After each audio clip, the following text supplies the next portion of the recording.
Buenos días, hermanos, que el Señor les bendiga. Saludos de parte de la Iglesia Almaná de la Esperanza. Mi nombre es Edgardo López. Es un placer, hermanos, estar con ustedes hoy, septiembre 13, para nuestro sermón dominical.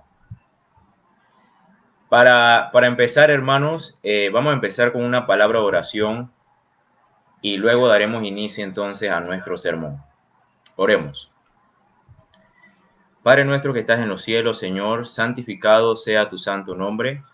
Gracias, mi Dios, por tu amor y por tu misericordia. Gracias, Señor, por permitirnos, Señor, reunirnos, Padre, aunque sea virtualmente, mi Dios, porque tú nos has mandado a hacer esto. Señor, te pido que en esta mañana seas tú, Señor, quien hables a través de mí. Te pedimos que prepare los corazones de mis hermanos y que tu Espíritu Santo, Señor, pueda abrir nuestros ojos espirituales y podamos entender tu palabra. Que podamos entender, Señor, y saber que tu palabra, la Biblia, es regla como autoridad para nuestras vidas. Te lo pedimos en el nombre de Jesús. Amén. Bienvenidos, hermanos, nuevamente sean todos. Como han visto el título de esta mañana es La autoridad de la Biblia. Como estamos en septiembre, conmemorando el mes de la Biblia, el domingo pasado nuestro hermano Abdi predicó acerca de la suficiencia de las Escrituras, donde pudimos entender que la Biblia es suficiente para nosotros como cristianos. Pero ahora vamos a ver otra cualidad, otra virtud que tiene la palabra de Dios, y esta es su autoridad. Y esta es de suma importancia para la iglesia en el día de hoy. Ya vamos a ver por qué. Para empezar, es cierto que podemos decir, hermanos, que no podemos conocer completamente a Dios, ni lo podemos comprender, puesto que Él es Dios. Nosotros somos su criatura, somos seres finitos, Él es un ser infinito. Pero esto solamente es parte de la verdad. La otra parte es que Dios se ha dado a conocer. Dios ha decidido revelarse a su pueblo. Y lo que se nos ha revelado lo podemos conocer y muy bien. Esto es lo que nos habla Hebreos 1, versículo del 1 al 3. Va a ser nuestro primer texto de esta mañana. Hebreos 1, versículo del 1 al 3. Dios, habiendo hablado muchas veces y de muchas maneras en otro tiempo a los padres por los profetas, en estos postreros días nos ha hablado por el Hijo, a quien constituyó heredero de todo, y por quien asimismo hizo el universo, el cual siendo el resplandor de su gloria y la imagen misma de su sustancia, y quien sustenta todas las cosas con la palabra de su poder, habiendo efectuado la purificación de nuestros pecados por medio de sí mismo, se sentó a la diestra de la majestad en las alturas. Entonces podemos ver que Dios se ha revelado. ¿Pero qué significa revelado? Revelado significa quitar el velo. Dios tenía un velo para nosotros, pero Él mismo ha decidido quitar este velo y revelarse a su pueblo. Entonces, sabemos que Dios se ha revelado, pero surge otra pregunta, hermanos. ¿Cómo se nos ha revelado Dios? Bueno, Dios se nos ha revelado por medio de la naturaleza, es lo que habla Romanos, que los cielos cuentan la gloria de Dios. También se nos ha revelado por la conciencia. La conciencia, hermanos, todos las tenemos. Aquel que no ha escuchado del Evangelio tiene conciencia y él sabemos internamente lo que es bueno y lo que es malo.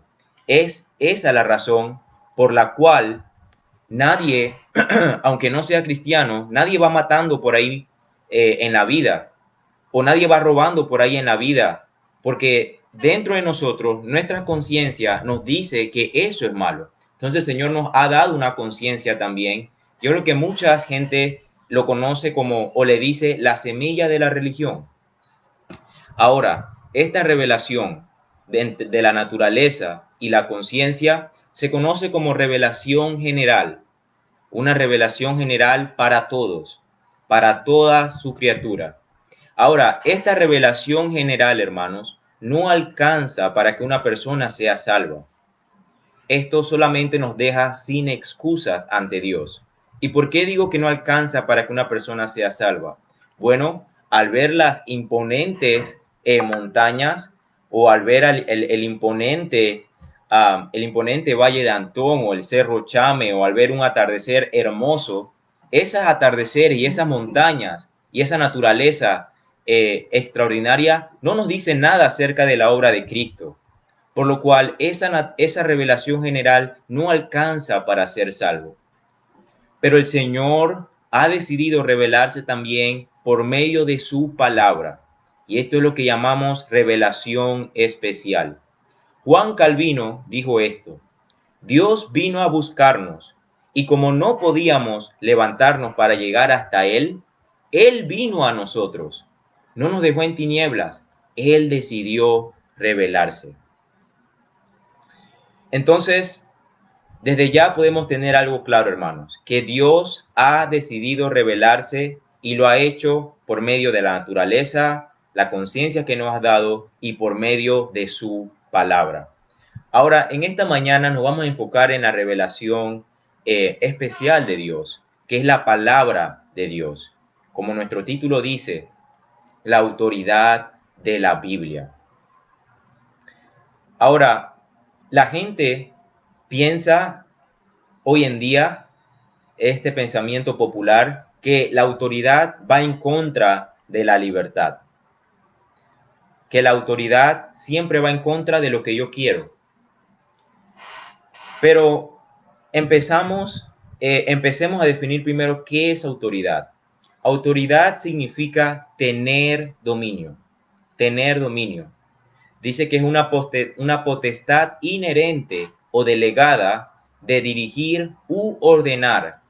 Entonces, si tenemos que la Biblia tiene autoridad, si decimos que la Biblia tiene autoridad, estamos diciendo que la Biblia debe de tener dominio sobre nosotros. Ahora sabemos también por todo lo que vemos en las redes sociales, cómo se comporta la humanidad y todo eso, que la autoridad, toda autoridad, no solamente de la Biblia, está siendo desafiada hoy en día. La autoridad de los padres está siendo desafiada cada día por la de sus hijos. Cada día los hijos respetan menos a los padres. La autoridad del mismo Estado está siendo desafiada y creo que eso lo podemos ver hoy en día a través de todas estas manifestaciones que siempre van en contra del Estado, la anarquía, todo esto, todos estos movimientos populares se han rebelado contra el Estado. La autoridad de la iglesia también está siendo desafiada muy grande últimamente. Y no solamente la de la iglesia y la de la Biblia, sino que la autoridad del mismo Dios. La gente dice, ¿cómo tú me vas a decir a mí que alguien me tiene que mandar o alguien tiene que decirme lo que yo tengo que hacer? Esa idea de que alguien tenga autoridad sobre nosotros para los seres humanos es completamente errónea. ¿Cómo alguien me puede mandar a mí? ¿Cómo voy a perder mi libertad obedeciendo lo que alguien más tiene que decir? Bueno, para los cristianos, nosotros, estoy hablando para los cristianos ahora, la Biblia es la única regla de fe y conducta, por ser la palabra de Dios. Entonces, la misma voz de Dios es nuestra única regla de lo que debemos creer, nuestra teología y de cómo debemos vivir. La palabra de Dios para nosotros como cristianos va por encima de la opinión popular, la opinión de los teólogos y sobre mi propia opinión también. Nosotros no somos nadie, hermanos, no somos nada. Para nosotros los cristianos, la Biblia tiene la última decisión. No importa lo que yo piense, no importa lo que tú pienses, pero importa lo que la Biblia tiene que decir acerca de ese tema. Para nosotros esa es la última y la única regla de fe y conducta.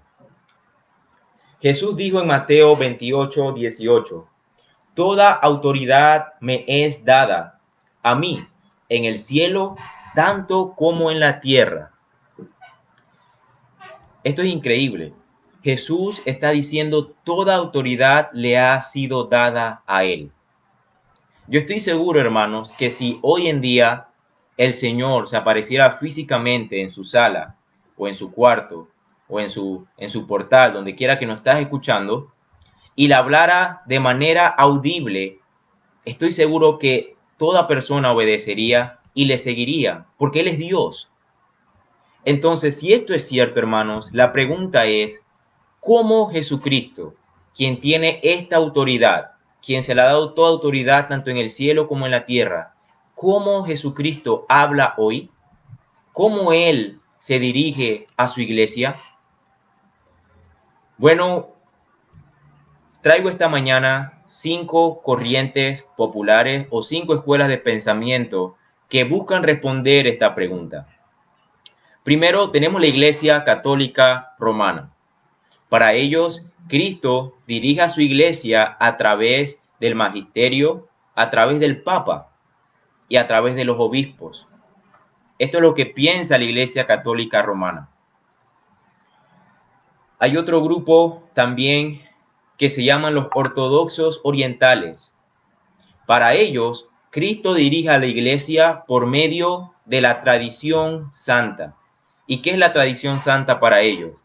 La tradición santa comprende concilios, comprende la Biblia, pero también comprende tradiciones, la liturgia y otras decisiones que los 7 concilios ecuménicos que ellos albergan decidan.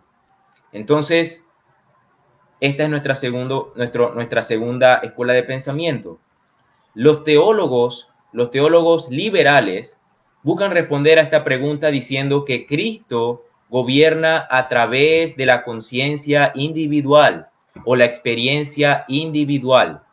Y esto no puede ser cierto, hermanos, porque ¿qué pasa cuando entonces la experiencia va en contra de la Biblia? ¿A quién le vamos a creer? ¿A lo que nos está diciendo un hermano o a lo que dice la Biblia? ¿Quién tiene autoridad ahí? Ahora, la iglesia anglicana, una iglesia también muy popular en Europa, ellos dicen que Cristo dirige a la iglesia por medio del trípode de la escritura. que es tradición, la razón y la escritura. Estos tres tienen la misma autoridad para dirigir a la iglesia. Y finalmente, llegamos a nosotros, la iglesia evangélica, la iglesia reformada evangélica. ¿Cómo respondemos nosotros a esta pregunta? ¿Cómo Cristo dirige a su iglesia? Para nosotros, Cristo gobierna a la iglesia a través de la escritura. Ahora, para nosotros, la tradición y la razón también son importantes, pero la escritura tiene una autoridad suprema. ¿Y por qué digo que la tradición y la razón son importantes? Bueno, nuestra fe es una fe lógica. ¿Qué quiero decir con esto? Que nuestra fe no simplemente son un grupo de doctrinas sobrenaturales que es difícil de creer, no, sino que todo esto va acompañado simétricamente por la palabra de Dios. Todo se comprende y todo tiene explicación por la palabra de Dios. Ahora, aquí quiero hacer un pequeño paréntesis para hablar un poco acerca de la tradición. ¿Y por qué digo que la tradición también son importantes, pero la escritura tiene autoridad suprema? Tengo una pregunta. ¿Debe ser desechada toda la tradición en la iglesia? Hay muchas iglesias que dicen, no, tradición no, solo la Biblia, solamente lo que dice la Biblia. En parte es verdad, pero lo que pasa es que muchas iglesias no se dan cuenta de que todas las iglesias tenemos tradición. ¿Cómo así que todos tenemos tradición? Bueno, todos cantamos coros, todos cantamos himnos, eso es parte de la tradición. Tradición también es que hacemos la Santa Cena esporádicamente en el año. Hay unas iglesias que lo hacen cada mes, cada 3 meses. Todo eso es tradición. Todo lo que hacemos en la iglesia se convierte en tradición. Entonces, la tradición es la respuesta de la iglesia a lo que Dios ha hablado. Al seguir la Biblia, nosotros convertimos la Biblia en práctica y esto luego se vuelve tradición. Entonces, si la tradición está de acuerdo a la Biblia, se convierte entonces en una bendición. Pero tenemos que recordar que la tradición es el eco de la voz. El eco no se puede poner al mismo nivel que la voz original, hermanos. La voz es la palabra de Dios y la tradición solamente es el eco, nuestra práctica de ella. Entonces, hermanos, no hay iglesia sin tradición, pero la tradición es inferior a las escrituras. Esto es superior a todo para nosotros. Entonces, la pregunta es, ¿está nuestra tradición sometida a las escrituras? Los cantos que estamos cantando en nuestras iglesias, ¿cómo estamos llevando nuestra liturgia? ¿Se somete a la escritura? Las prácticas que tenemos dentro de la iglesia están fundamentadas en las escrituras. Más peligroso, hermanos, es decir que no tenemos tradición. Aquella iglesia que dice que no tiene tradición y que solamente la Biblia, eso ahí hay un peligro. ¿Por qué? Porque la tradición que sí está se vuelve invisible para ellos, invisible para poder juzgarla por medio de las escrituras. Entonces, mi exhortación esta mañana es que evaluemos cada práctica que estemos haciendo dentro de la iglesia para ver si está de acuerdo con las escrituras.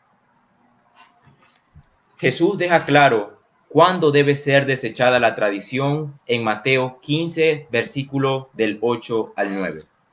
Busquemos Mateo 15, versículo del 8 al 9.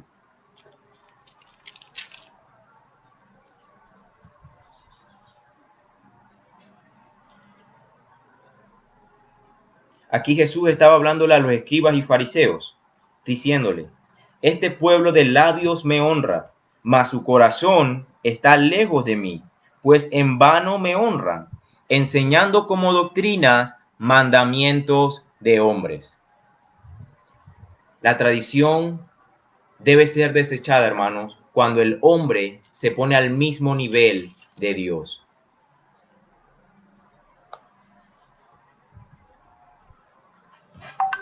Habiendo dicho esto, hermanos, ahora vamos a ver la razón por la cual la iglesia, desde que empezó, desde la iglesia primitiva, ¿cuál es la razón por la cual la iglesia siempre se ha sometido a las escrituras? ¿Cuál es esa razón? ¿Por qué la iglesia siempre se ha sometido a lo que dice la escritura? Bueno, esto se debe, hermanos, a que Jesús mismo se sometió a ellas. Y es aquí donde quiero llevar mi mensaje en esta mañana, hablando acerca de la autoridad de las escrituras. Cristo mismo se sometió a ellas. La autoridad de las escrituras y la autoridad de Cristo, hermanos, permanecen juntas o se caen juntas. La iglesia no puede rechazar lo que Dios ya ha afirmado. Es por eso que no podemos decir que obedecemos a Cristo y creemos que Cristo es la autoridad, pero estamos rechazando la escritura. No puede ser, porque el mismo Cristo se sometió a las escrituras. Bien, como primer punto entonces, hermanos, tenemos Cristo y el Antiguo Testamento. Cristo y el Antiguo Testamento. Vamos a ver la relación que tuvo Cristo con el Antiguo Testamento, cómo Cristo afirmó el Antiguo Testamento. A través de la vida de Jesús vemos una sumisión personal que la podemos ver en tres etapas. Número uno, podemos verla con su conducta moral. Un ejemplo de esto son las tentaciones que él padeció. Cuando Cristo fue tentado a dudar en el desierto de Judea, aquí vemos que Cristo usó las escrituras del Antiguo Testamento. Él enfrentó esta tentación con una cita con varias citas, y usó Deuteronomio capítulo 6 o capítulo 8. Él dijo, escrito está. Y esto es importante, hermanos. El diablo estaba tentando a Cristo, pero Cristo responde, Cristo se defiende citando las escrituras del Antiguo Testamento diciendo, escrito está. No había necesidad de discutir ni argumentar con Satanás. Esta palabra, escrito está, no da opción a negociaciones, hermanos. El diablo no podía sentarse en la mesa de negociaciones. Ya estaba escrito lo que había de pasar. El problema ya estaba resuelto, hermanos. Escrito está, no solo de pan vivirá el hombre, sino de toda palabra que sale de la boca de Dios. Esto dejó a Satanás, hermanos, sin argumento. Escrito está.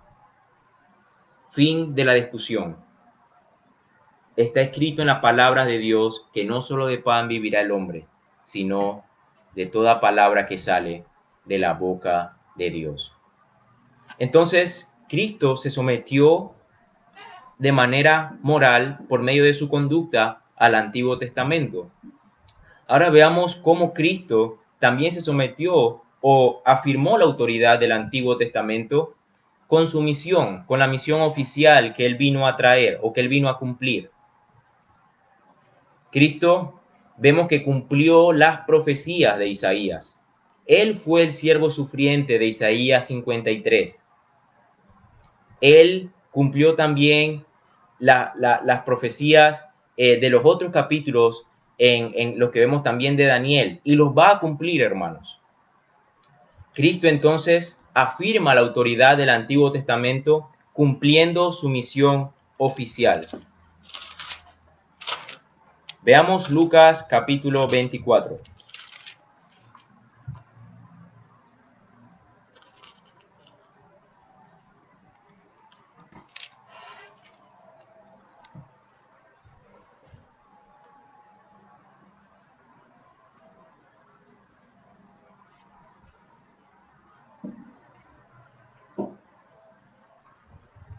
Lucas 24, versículos 25 al 26, Dice: oh insensatos y tardos de corazón para creer todo lo que los profetas han dicho. ¿No era necesario que el Cristo padeciera estas cosas y que entrara en su gloria? Todo debía cumplirse porque la Escritura lo decía.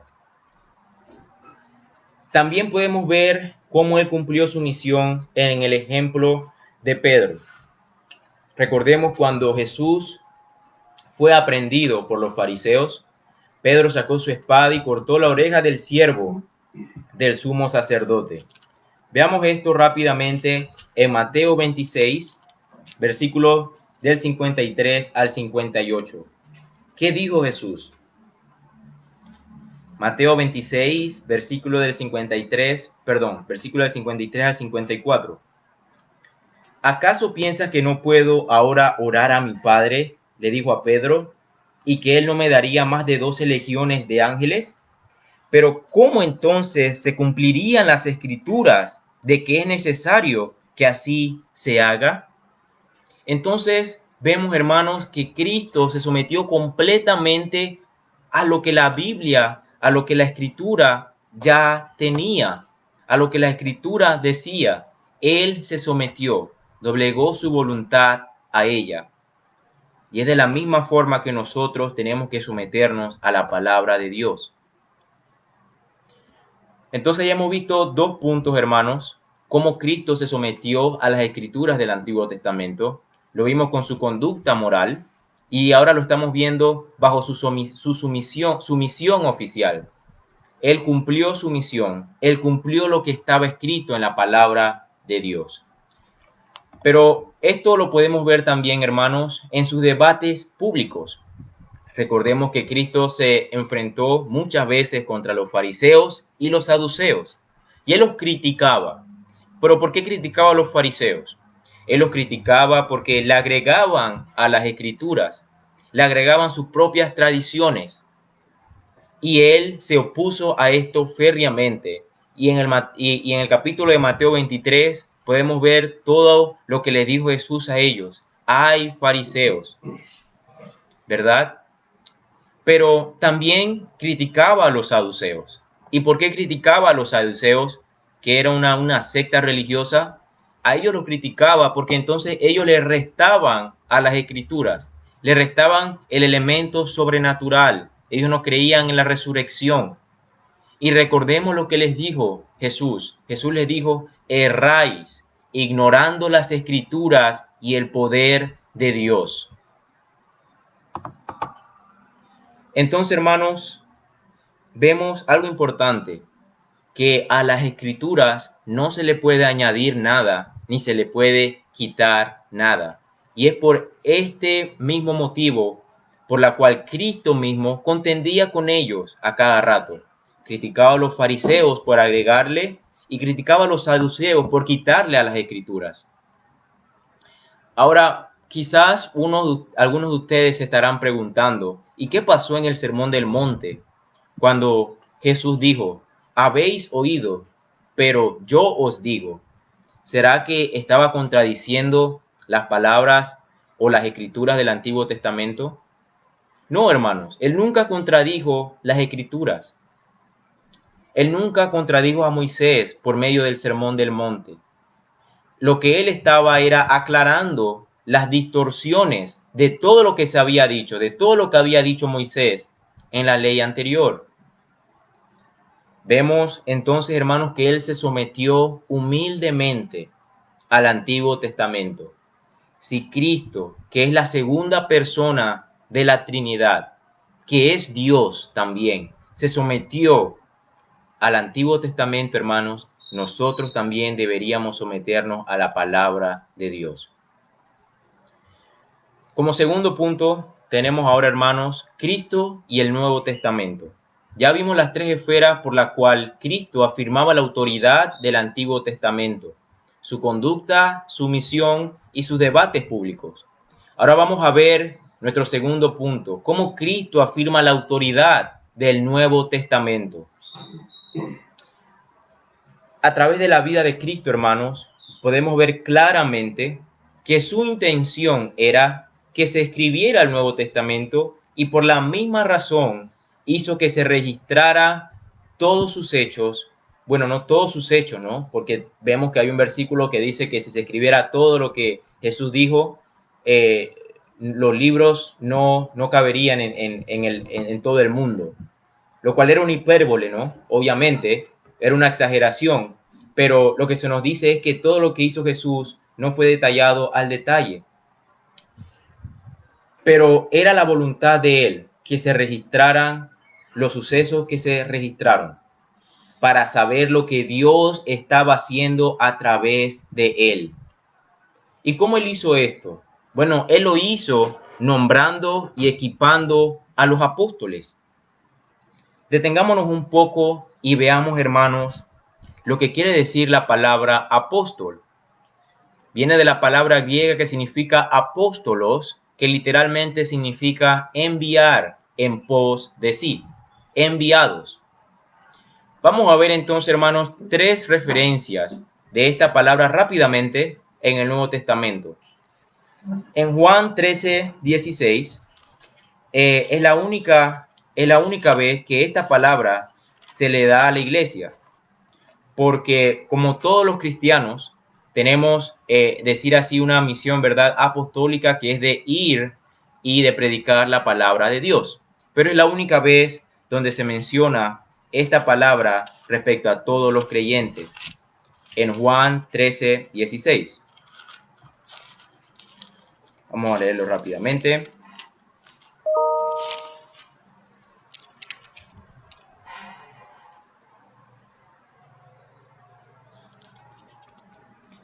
De cierto os digo, el siervo no es mayor que su señor, ni el enviado es mayor el que le envió. Aquí la palabra es apóstolos, la que se usa. Y vemos que es la única referencia que se le da a todos los cristianos con esta palabra. Pero esta palabra también se le usa para llamar a los misioneros de la iglesia, no solamente los 12 apóstoles, pero también aquellos que eran misioneros en la iglesia. Y vemos esto en 2 de Corintios 8, versículo 23. Segunda de Corintios capítulo 8, versículo 23.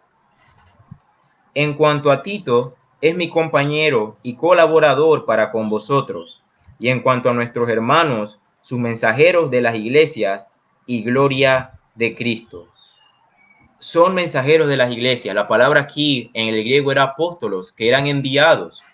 Pero sin embargo, hermanos, la mayor parte o casi siempre que se usa esta palabra en el Nuevo Testamento es para referirse a los 12, a los apóstoles de Cristo.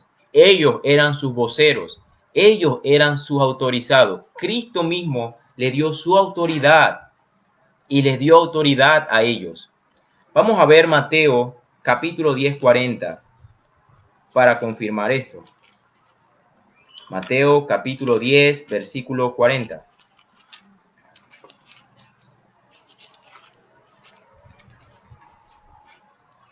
Jesús, hablándole a sus 12 apóstoles, le dijo: el que a vosotros recibe, a mí me recibe, y el que me recibe a mí, recibe al que me envió. Cristo le estaba dando autoridad a sus 12 apóstoles, lo estaba confirmando. Ahora, todos estos 12 apóstoles tenían 3 características. Número 1, Jesús los había nombrado y los autorizó personalmente. Número 2, su experiencia presencial de Jesús. Ellos caminaron con Cristo, ellos habían visto a Jesús. Ahora, aquí podrán decir, ¿y qué pasó con el apóstol Pablo, no?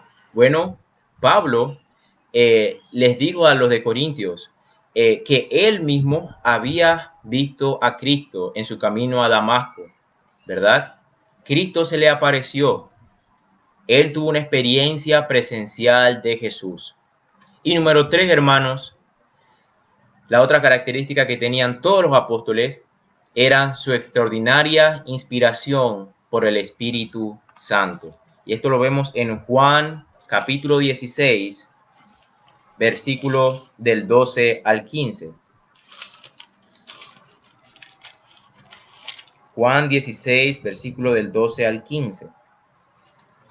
Jesús le estaba hablando y diciendo, aún tengo muchas cosas que deciros, pero ahora no las podéis sobrellevar. Cristo aún tenía muchas cosas que enseñarles, pero le estaba diciendo, aún no es el tiempo. Capítulo 3, versículo 13. Cuando venga el Espíritu de verdad, Él os guiará a toda la verdad, porque no hablará por su propia cuenta, sino que hablará todo lo que oyere, y os hará saber las cosas que habrán de venir.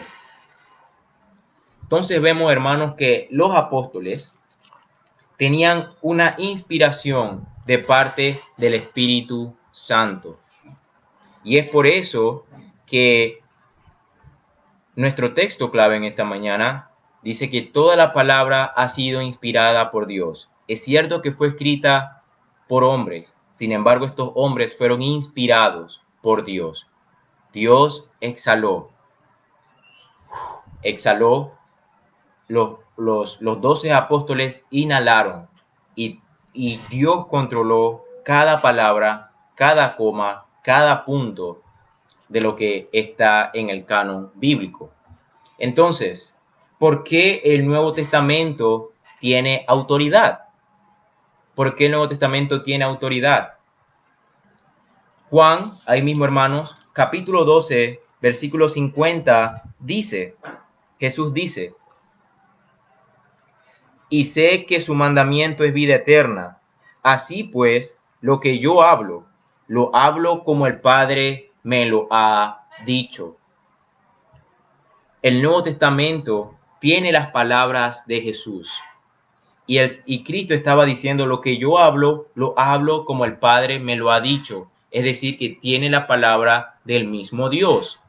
Pero también tiene autoridad porque fue escrito por los apóstoles quienes estaban bajo la inspiración del Espíritu Santo.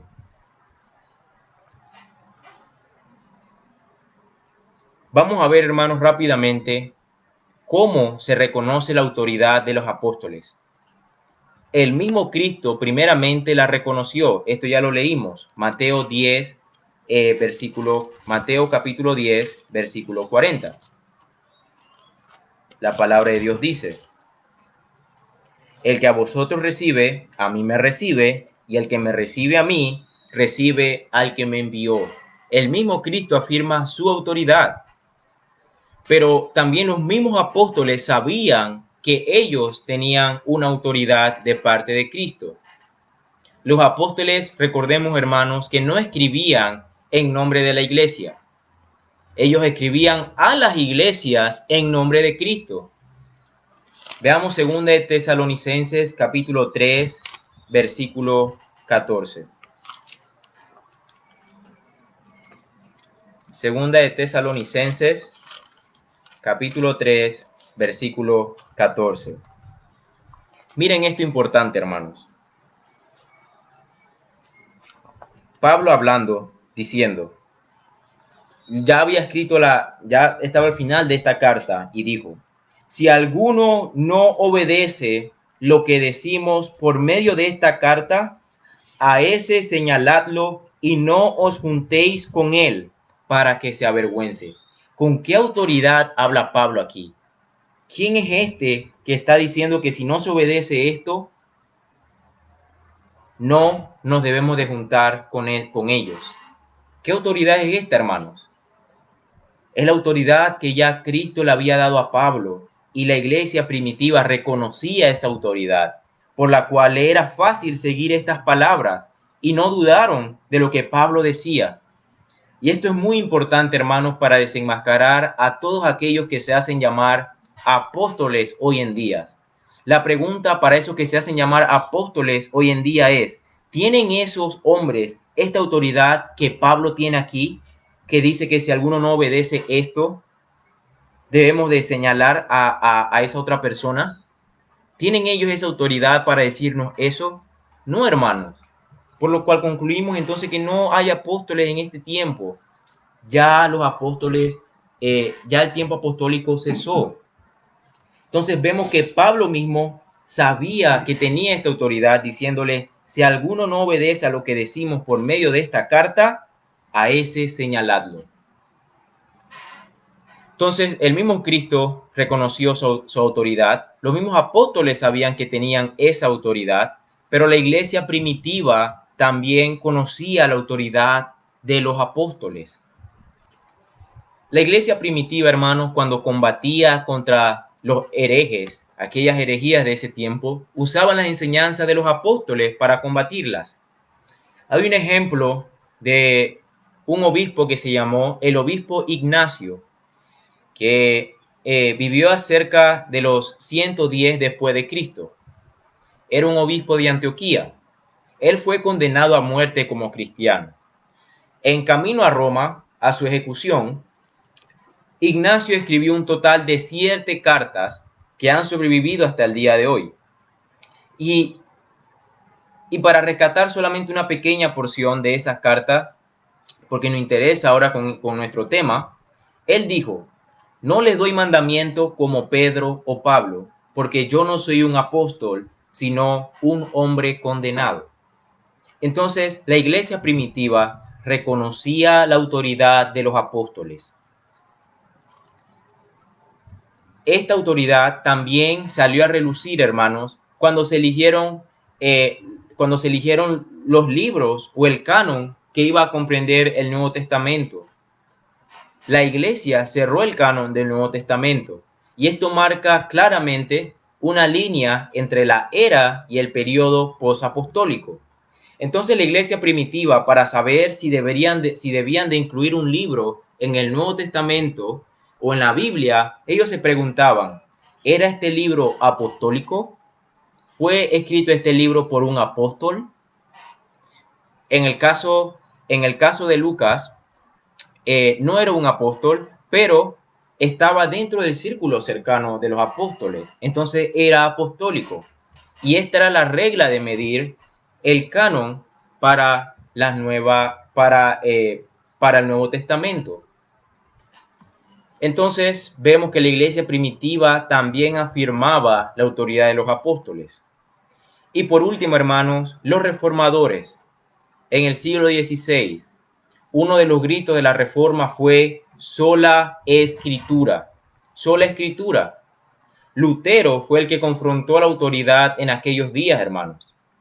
Recuerden que la iglesia decía tener la autoridad y no la palabra. Ellos se decían dueños de la autoridad. Sin embargo, Lutero creía en el poder de la palabra, porque creía en la autoridad de la palabra. En la dieta de Worms, cuando Lutero fue llevado ante este concilio por todo lo que había hecho, por su revelación ante la Iglesia Católica Romana, tenemos esta famosa frase de Lutero.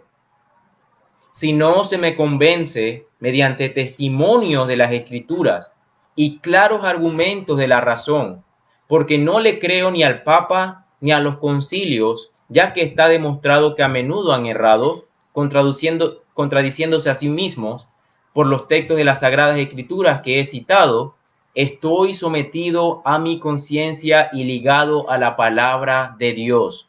Por eso no puedo ni quiero retractarme de nada, porque hacer algo en contra de la conciencia no es seguro ni saludable. Dios me ayude. Amén. Entonces, el propulsor de la reforma, que fue Lutero, él se apoyaba en la autoridad de la Escritura. Cuando le preguntaron a Lutero cómo era que él había causado tanto revuelo en Europa, un simple monje alemán de un pueblito en Alemania, cómo había causado tanto revuelo en medio de la Iglesia Católica Romana, que en ese tiempo, hermanos, era lo más poderoso. Él dijo, yo no he hecho nada, todo lo ha hecho la palabra de Dios. Para concluir, hermanos, entonces vemos que Jesús afirmó la autoridad tanto del Antiguo Testamento y del Nuevo Testamento. Es por eso que para nosotros, hermanos, la Biblia, la Escritura, la palabra de Dios, es la única regla de fe y conducta. Quiero citar, para terminar, hermanos, una frase de John Stott. Él dijo, que es un predicador inglés, él dijo: si queremos someternos a la autoridad de Cristo, debemos de someternos a la autoridad de las Escrituras. Si queremos escuchar la voz de Cristo, debemos escuchar la Escritura por la cual Él habla, porque la autoridad de la Escritura lleva la autoridad de Cristo. También me gustaría citar, hermanos, una frase que es anónima, sin embargo es bien conocida en medio de la iglesia evangélica hoy en día, acerca de la autoridad y acerca de la Biblia. El autor es anónimo, hermanos, pero es mi cierre. La Biblia contiene la mente de Dios, la condición del hombre, el camino de salvación, el destino de los pecadores y la bienaventuranza de los creyentes. Sus historias son verdaderas y sus decretos son inmutables. Léela para ser sabio, créela para ser salvo y practícala para ser santo. Contiene luz para guiarte, alimento para sustentarte y consuelo para animarte. Es el mapa del viajero, es el bastón del peregrino, la brújula del piloto, la espada del soldado. El cielo es abierto y las puertas del infierno son descubiertas. Cristo es su tema principal. Nuestro bienestar es su propósito y la gloria de Dios es su finalidad. Debe llenar la mente, gobernar el corazón y guiar los pasos. Léela con calma, con frecuencia y con oración. Te ha sido dada en la vida, será abierta en el juicio y será recordada para siempre. Incluye las mayores responsabilidades, recompensará los mayores trabajos y condenará a todos los que tratan con ligereza su sagrado contenido. Dios le bendiga, hermanos. Oremos para terminar. Padre nuestro, gracias, Señor, por este tiempo que nos has dado. Gracias, Padre, por tu palabra. Gracias, Señor, porque decidiste revelarte a pecadores como nosotros. Es cierto, Padre, que no te podemos comprender. Tú eres un Dios infinito, Señor, pero nos has mandado a estudiar y a conocer muy bien lo que has decidido revelar de ti. Señor, que por medio de esta palabra, Señor, podamos quitar toda duda acerca de la autoridad de las Escrituras en nuestras vidas. Que nunca más dudemos de la autoridad que tienen para nuestras vidas. Ayúdanos a someternos a ella. Ayúdanos, Señor, a practicarla para crecer en tu conocimiento y en santidad. Te lo pedimos, oh Padre, en el nombre de tu Hijo amado Jesús. Amén. Dios le bendiga, hermanos. Que tengan una buena mañana y una buena tarde con sus familias. Que el Señor le bendiga, hermanos. Saludos de parte del Maná de la Esperanza.